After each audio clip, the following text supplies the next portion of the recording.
এই ছেলেটা কিভাবে মারা গেল আমি একটু বলতেছি, আপনারা শুনেন।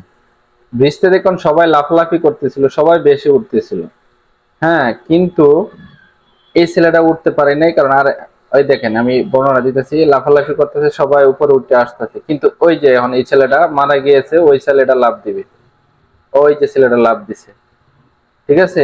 এখন এই ছেলের উপরে আরেক ছেলে লাফ দিয়ে পড়ছে, ওই দেখেন, ওই দেখেন, ওই ছেলের উপরে লাফ দিয়ে পড়ার কারণে ওই ছেলে আর বাসে নাই, চাপকায় একদম মারা গেছে। আধা ঘন্টা খোঁজাখুঁজি করার পর ওই ছেলেকে উদ্ধার করা হয়, তবু মৃত। ইন্না লিল্লাহি ওয়া ইন্না ইলাইহি রাজিউন। ওই দেখেন আবার ভিডিওটা সবার সামনে উন্মোচন করা হলো, ওই যে দেখেন, ওই যে ইস, কতটুকু আঘাত পাইছে সে, বুঝতে পারছেন?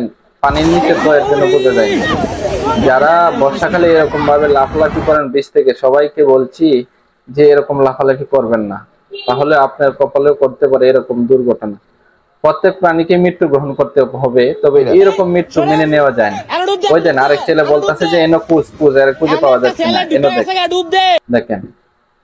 হ্যাঁ, খোঁজাখুঁজি করার পর, আধা ঘন্টা খোঁজাখুঁজি করার পর ওই ছেলেকে মানে তুলে আনছে। ওই দেখেন, ওই দেখেন, ওই দেখেন, ওই দেখেন লাশ। ওই যে আবার বলতেছে যে ওরে কুজ, ওরে কুজ, ওরে পাইতেছি না, ওরে কুজ।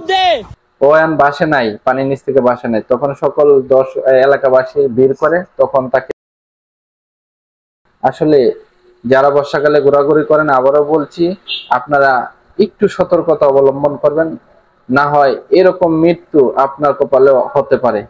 ওই দেখেন যে কোন মায়ের বুক কালি হয়েছে আল্লাহ জানে। আল্লাহ তুমি ওই মায়েরকে ধৈর্য ধারণ